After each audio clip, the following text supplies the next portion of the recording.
Ireland, a land of stark beauty, quaint charm, and deep mystery. In America alone, 40 million people call the Emerald Isle their ancestral homeland. Ireland's history has been dominated by invasions. The Irish adopted the culture of their conquerors, or so the story goes. Now evidence shows that some native Irish didn't conform to new ways of life, but fiercely guarded traditions that are uniquely Gaelic. Is a new chapter in Irish history about to unfold?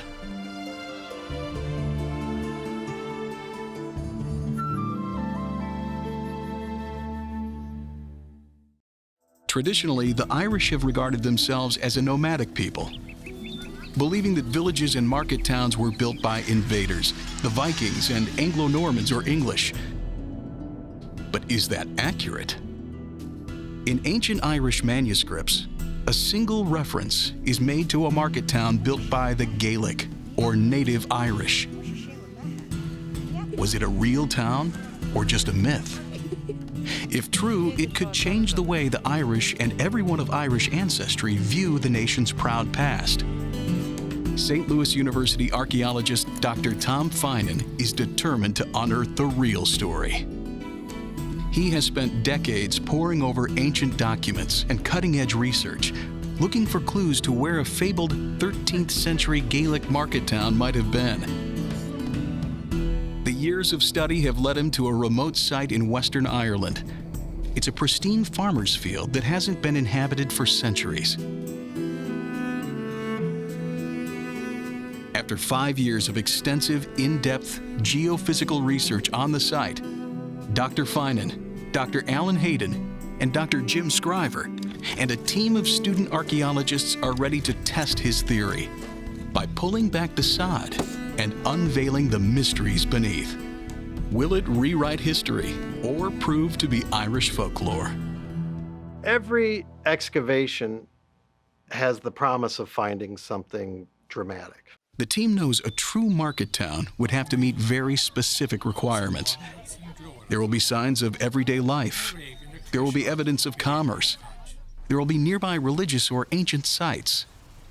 And any structures would be big enough to support a large population. It has all the hallmarks of medieval society in terms of lordship, in terms of the way landscapes are used. This is all territory that literally nobody has ever worked in. In early medieval times, Ireland was divided into territories ruled by Gaelic kings or chiefs. But by the late Middle Ages, very few towns were under native Irish rule. The takeover began in the year 1169, when Anglo-Norman invaders seized control of large parts of Ireland. The Anglo-Normans were a ruling class in medieval times. They were from England and the Normandy region of France, and they controlled much of Ireland by the 13th century. Most Irish kings surrendered to the invading Anglo-Norman armies. But in northwest Ireland, the O'Connor high family stayed in power. At a stronghold in the town of Tulsk, some 30 kilometers north, the region's second highest family, the McDermots, ruled from a fortified castle on a lake. The walls of the island castle on Lough Key still stand today. From the castle ruins, it's a straight line to Dr. Finan's excavation site. The rock, as a sort of settlement fortification, was connected to the land, the mainland, right? Almost like by an invisible umbilical cord. It makes sense that a ruling family like the McDermots, living on an island fortress, would have a settlement on land as well. If you're living on an island, well, that's for defense, it's for show, but it must be remembered that lordly residences like Lough Key, princely residences and castles and places like that were also centres of estates and administration. Archaeologist Dr. Kieran O'Connor is a leading expert on European castles. In 2007, he led an architectural survey of the ruins of the castle at Lough Key. The part of the castle most visible today is a folly, built in the 19th century. It was designed by Welsh architect John Nash, whose most famous work is Buckingham Palace. but two other phases are clearly medieval, including a stone wall enclosure. Opposite, it isn't just an island fortress. There is settlement and buildings linked to it, but on the shore, so the two work together, the shore settlement and the island settlement. How did these Gaelic kings and lords govern? If there was a market town by the lake, what was life like for the people who lived there?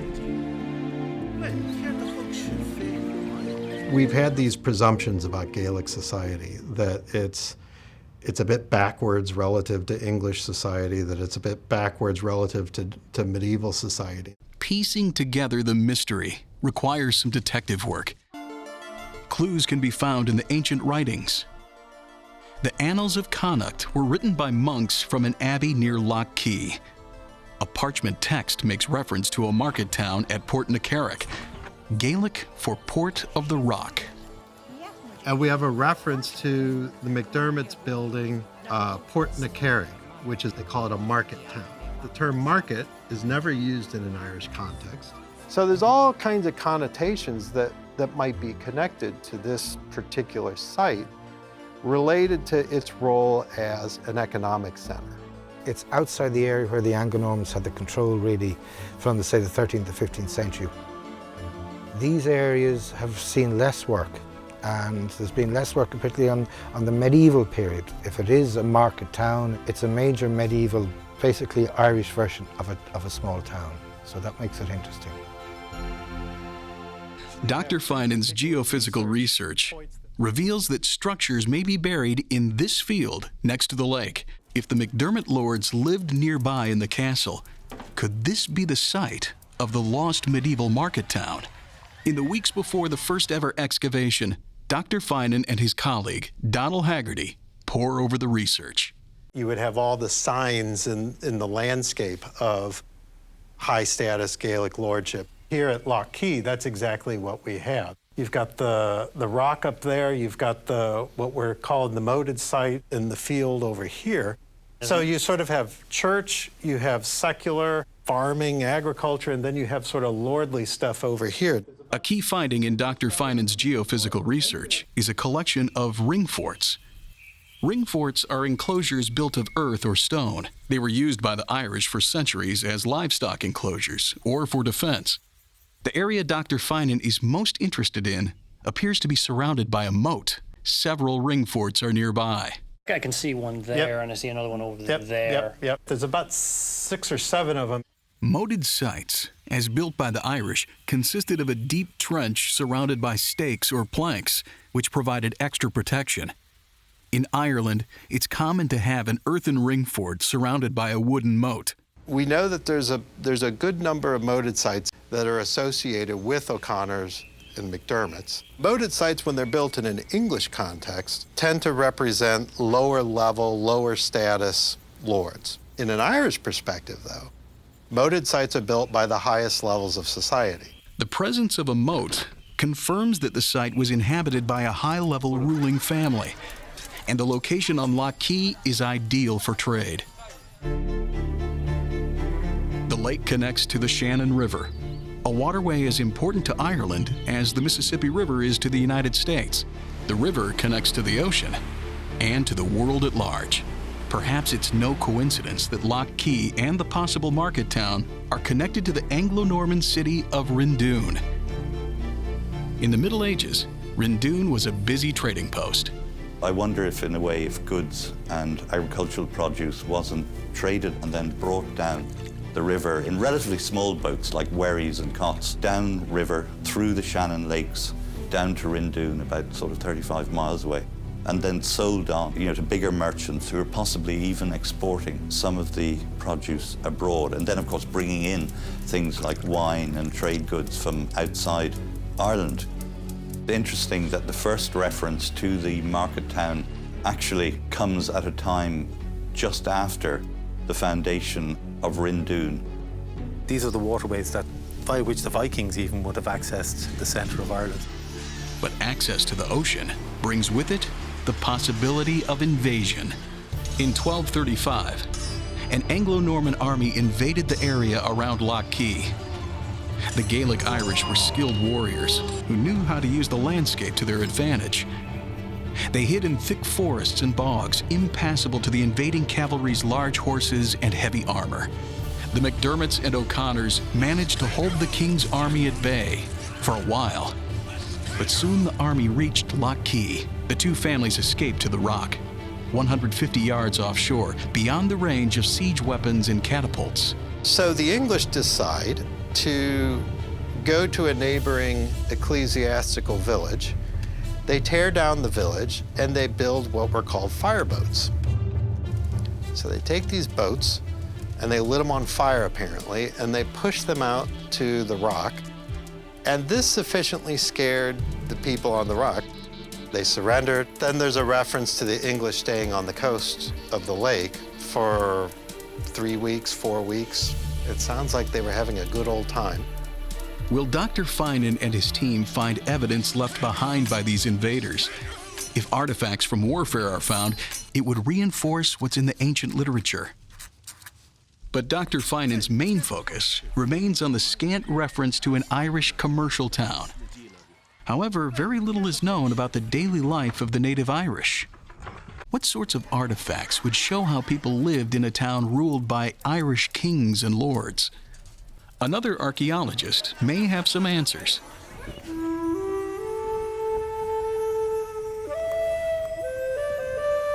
Dr. Michelle Comer is excavating a farmstead in the west of Ireland, used for centuries by the ruling O'Loughlin family. While Dr. Finan's work centers on a market town on a moated site, Dr. Comer has unearthed artifacts from a Gaelic family compound within a stone wall enclosure. What she's found at her excavation in the Burren begins to bring into focus how the Irish lived when free of outside control. We have here a native ruling family continuing to live in a traditional manner from the 10th century, so what we would refer to as the end of our early medieval period, right through the medieval period, right through to the start of the 17th century. They are continuing to live like their ancestors did before them. They are not copying this new culture, so they're not building a castle or a town or a village. So we have, for example, what is essentially a medieval scissors or small shears. Other evidence of textile working include sewing needles, like this little bone example. So this item is called a spindle whirl, and it's used for transforming raw fleece from your sheep into a yarn or a thread. Other artifacts found at Chronicle include a bronze dress pin decorated with a hound's head, fragments of gold, a silver ring, and a tuning peg for a harp. They were probably hosting feasts. So the Gaelic chieftain who resided here, part of his daily activities would have been hospitality. So he would bring other people here, both socially inferior and, I suppose, his peers. They would come here, there would be a great feast with lots of different meats and cereals and foodstuffs, music, games, perhaps poetry. There was no denying that the people here were quite wealthy and quite important in this particular community.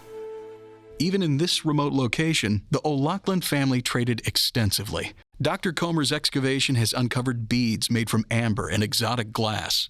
Now, this is interesting because amber is imported into Ireland. It comes from the Baltic region, so it's not found here naturally. In the late 10th century, much of the contact with the outside world here in Ireland is via the Vikings. And of course, this comes from the Baltic region, from what was Viking territory at the time. This one probably dates to the 15th or 16th century. It's a little glass bead, red, white and blue, was made in Venice in Italy. So far-flung contacts, even at the later period. Dr. Comer's excavation has unearthed English coins from the 16th century.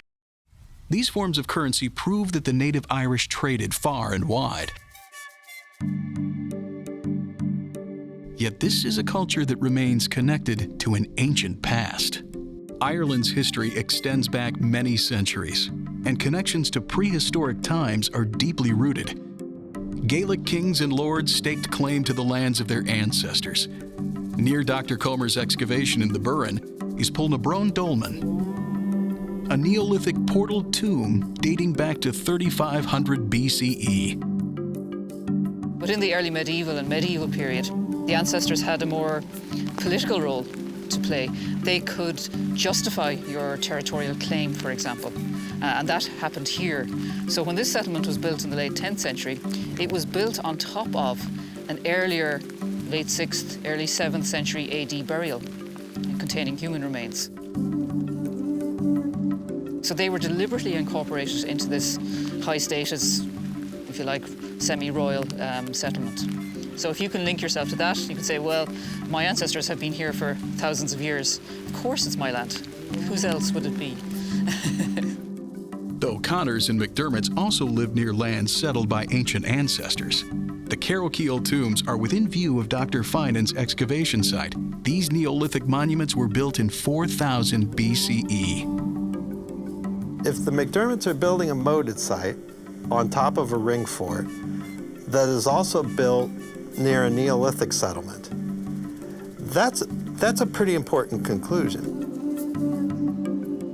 If you're building directly on top of things, in a sense, we're controlling the past. We're taking the past and making it ours. So the McDermotts, as they build these things, what they're saying is, we are the overlords here.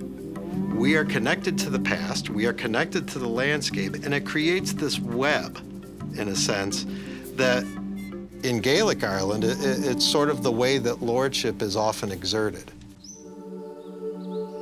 Despite those ties to a pagan past, by the Middle Ages, Christianity was widespread. Gaelic rulers seeking to ensure their salvation invested in abbeys, places of worship and burial. 2 abbeys are near Dr. Finan's excavation site, one on Trinity Island, the other in the town of Boyle. Both abbeys were supported by the McDermott family. In the medieval period, there were no unbelievers, and they were ensuring eternal salvation and also high status burial rites at these abbeys. Archaeologist Dr. Miriam Klein conducted a major excavation of the abbey on Trinity Island. She's an expert on the religious landscape of Ireland. It also kind of raised their social status and their political status to have these, but primarily for very good religious reasons. And these, of course, would have been the only stone buildings, probably the only stone buildings in the region. So it meant that they must have really dominated the panorama of the lake with these, 2 abbeys out on it. Boyle Abbey was the burial place for the McDermot Lords until after the dissolution in the second half of the 16th century, when Rory McDermott was buried at Holy Trinity Abbey.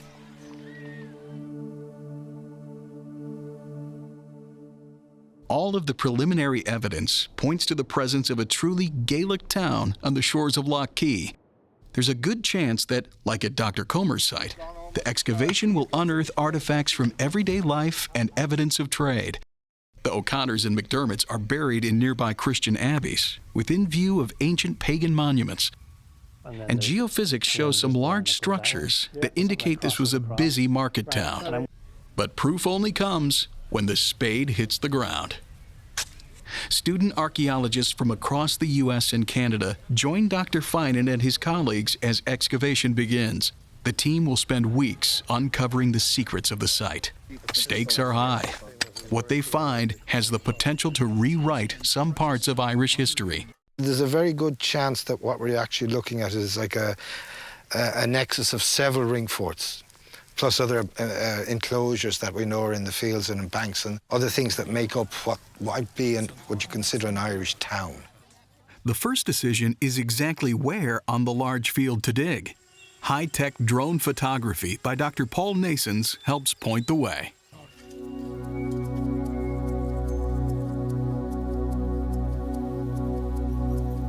This aerial survey that Paul Nason's Western Aerial did for us, right after the grass was cut, really shows the banks and the ditches surrounding the site pretty clearly. Make the main platform. That darkish brown, that's where stone actually comes up to the surface. In any excavation, archaeologists focus on one area that is most likely to yield artifacts. A test trench of 8 meters by 10 meters will be the workspace. with the rest of the site preserved for future excavation. Based on the research, the team directs the students to dig a test trench here, the spot where a ditch and structure may be located. We know that these ditches can often become treasure troves for archaeologists because we find bone, we find, pottery fragments, we find just the normal refuse of daily activity. There's a heavy, dense area of stone here that doesn't show up anywhere else on the site, so that's pretty good. We think it might be some kind of structure. In the cold rain, alternating with record heat, the team of students and professors begins their back-breaking work. Early in the excavation, the professors teach the students how to recognize artifacts in the soil. It's a very interesting, climate to be working in. Once you're that close to it all the time, you can see little differences. Students learn about soil stratigraphy. Like rings on a tree, layers of soil reveal the passage of time. It's fresh. Now, when you scrape it, it all looks exactly the same. These are difficult layers to follow. You learn to look in the cross sections for different rock patterns going down the side, if they dip down or if they stay level, and you learn to tell the differences and consistencies of the dirt. I enjoy the puzzle, so I like the stratigraphy. That's where the feel, sound, color, all of that comes into play. Dr. Jim Scriver and the students excavate a portion of the trench where the layers of soil reveal a timeline. Artifacts found higher in a trench are from a more recent time period. Ones found at the bottom are older. This is our medieval activity. This is the destruction of the ring fort. And this is the fill of the ring fort ditch before it was destroyed. Found a rib and then another tooth today. Really, the great thing is that we've hit really good archaeology very quickly. It's actual things that we can identify, particularly up on top here. We've got what we would call a revetment. In other words, it's a wall. It's only day 3 of the excavation, and the team has found what appears to be a kiln used to dry grain. These are small, usually keyhole shaped. Usually have a round chamber where there would have been a large wicker basket with the grain in it. Opening off this somewhere would be a flue to a fire. This would be like a tunnel. So the flames would come in. Now the flames hopefully would only get to about here. But then the hot air, this would act like a chimney, would draw the air through. So the hot air would be pulled up and dry the grain. The kiln is large and in very good shape. The size alone points to evidence of a commercial trading center. It's the beginnings of proof that these were estate centres, farming centres for the Rock of Lough Key. Kiln is probably, could be anything between, say, the 13th and the 16th century, 17th century. And the size of the kiln that's not just one guy drying his grain from his own farm. That's a communal sort of drying kiln. It starts to fill out, put flesh on the bones to some extent of that term market town. Whether it's local people who are producing the grains and then, they're using the kiln and then ultimately they use a mill or stuff is being brought in from further afield. I mean, this opens up a lot of questions about what exactly the market economy is all about. The team finds a kernstone, used for grinding grain into flour. It was broken and reused as part of the wall. You can see the curving striations running around the stone here. The lower stone was stationary. After days of painstaking excavation, the kiln is revealed, and it's proving to be even more impressive than Dr. Finan and his team had imagined. It really surpassed our expectations in both its size and its construction. It's a very beautiful kiln. It is perfectly preserved as far as we're concerned. Any grain that is found is carefully collected for later analysis. It could be something like a whole lot of grain that's burnt and squashed together. Grain samples can be used to pinpoint the date of the kiln. It's an important piece of information for the researchers. It's become an enigma and a mystery and all of that. It's not what we expected, but what we expected at the same time. After long days of excavation, the archaeologists review the geophysics. They notice that shapes similar to the kiln are scattered across the field. There's an area in the middle that is very low resistivity, and then surrounding it is an area of very high resistivity. So in other words, there's stone with a gap in the middle. It's not a naturally occurring sort of feature. Now that we've seen that, we think that there's other similar geophysical responses have come up on other parts of the site, and we think there's a possibility that some of these, looking at the size of them, might also be kilns. If a number of grain drying kilns are present, it's more evidence that this may be the mysterious market town.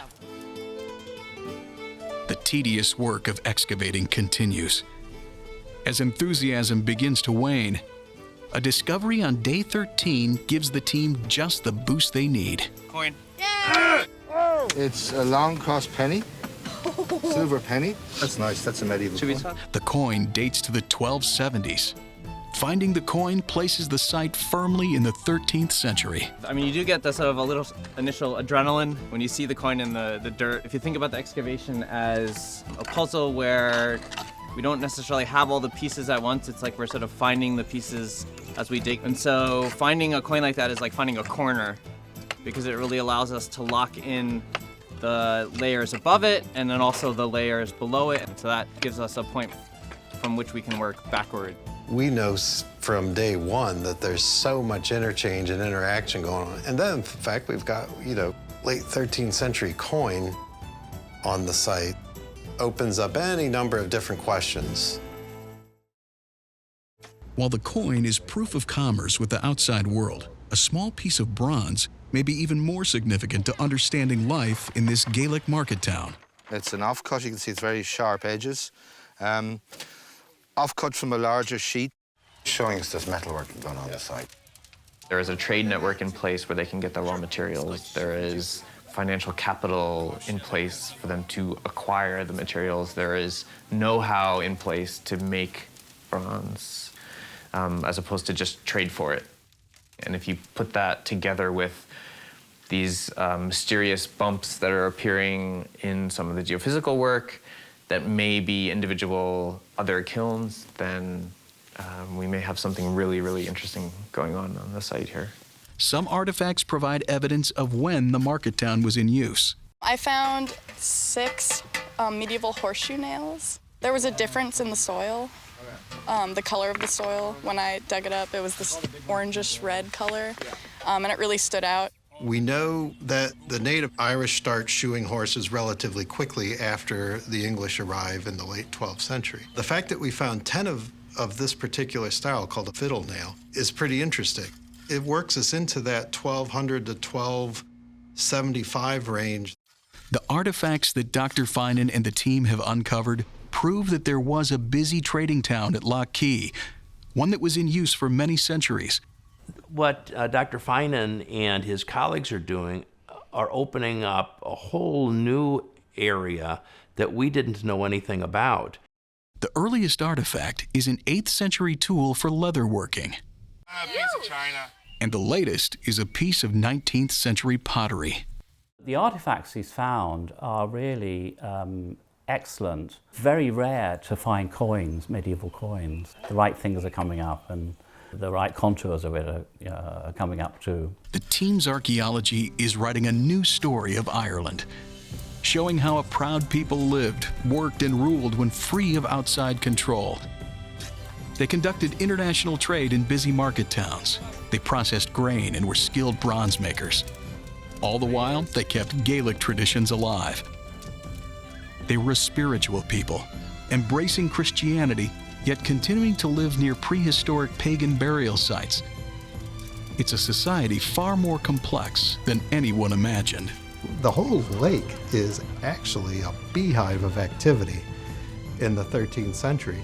And so much more may lie beneath the surface. As the mystery of the market town yields its secrets and proves to be fact rather than fiction, another mystery emerges. We're the first ones to identify this large ring fort over here. It's enormous. It's enormous. A new aerial survey reveals what appears to be a massive 2-tier ring fort, a mere 200 meters from the excavation. It's a completely new site. It was not known until Paul Nasons flew over the area and picked it up. It was just, you could see humps and bumps, but it made no sense. That clump of trees just popping up, that's where the large bivalve ring fort that we noted in the aerial photography. The bivalve, or two-tiered ring fort, is on a site called Longfort Hill. Vikings called their settlements long forts. And that term was brought into Irish to represent something loosely along the lines of temporary encampment. A possible connection to Norse invaders only adds to the mystery of the new site. Bivalve ring forts of this size were used for royal ceremonies, including the inauguration of Gaelic kings and lords. Could this rock outcropping on the hilltop, overlooking the market town, be one of the largest ring forts ever discovered in Ireland?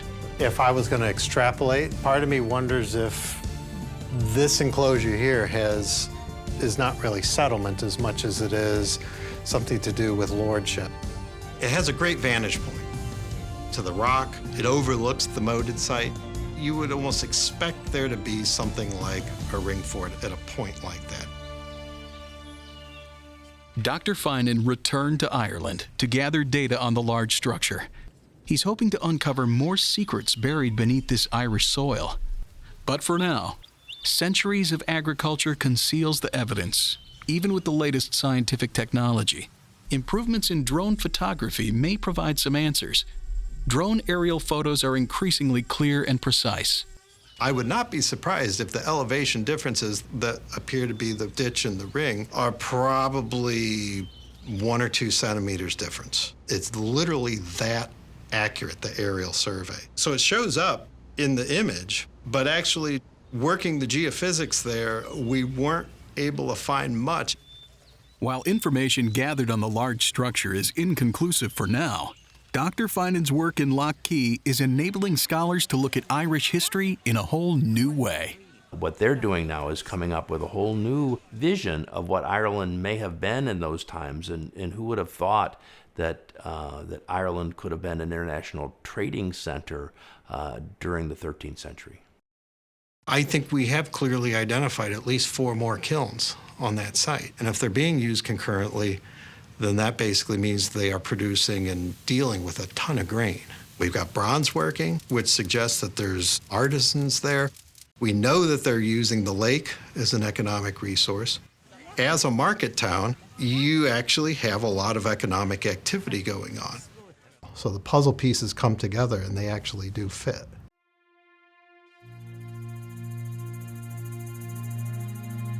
Ireland is a land that closely guards its secrets. For these archaeologists, uncovering the true story is a lifetime of work. But they all agree the effort is well worth it. It takes a lot of work to uncover this past. It's a very exciting sort of endeavor because it's all new. Intelligible in the way that you see something and you suddenly realize, well, you're the first person to have touched that or stood on it or picked it up in 800 years, 1,000 years. And it gives you a little bit of a thrill, I suppose, but it also gives you an intimate connection with the past. Knowing that someone like 1,000 years ago used this it's really just humbling. For those who grew up in Ireland, this new archaeology is reshaping their view of the past. I suppose when I was studying archaeology as a student, when it came to learning about the archaeology of medieval Ireland, all we learned about was the archaeology of castles and abbeys and towns and villages. Essentially, an archaeological landscape associated with the Anglo-Normans. The era prior to the Anglo-Norman arrival, the early medieval period in Ireland, is marked by tens of thousands of settlement enclosures across the landscape, in every part of the island, perhaps up to 500,000 in population. There's a lot there that folks don't necessarily realize is actually present. There's a whole landscape emanating out of the southern shore of Lough Key. So there's a lot of archaeological remains in this area, and if you marry that to the available historical evidence and literary evidence, you can come up with a very good idea as to how people lived in this area during 13th, 14th, 15th, 16th century. It's only in recent years that we have begun to search out the answers, to try and find those people again that seem to have become invisible. So we're actually beginning to fill in that gap. put them back into the picture, if you like.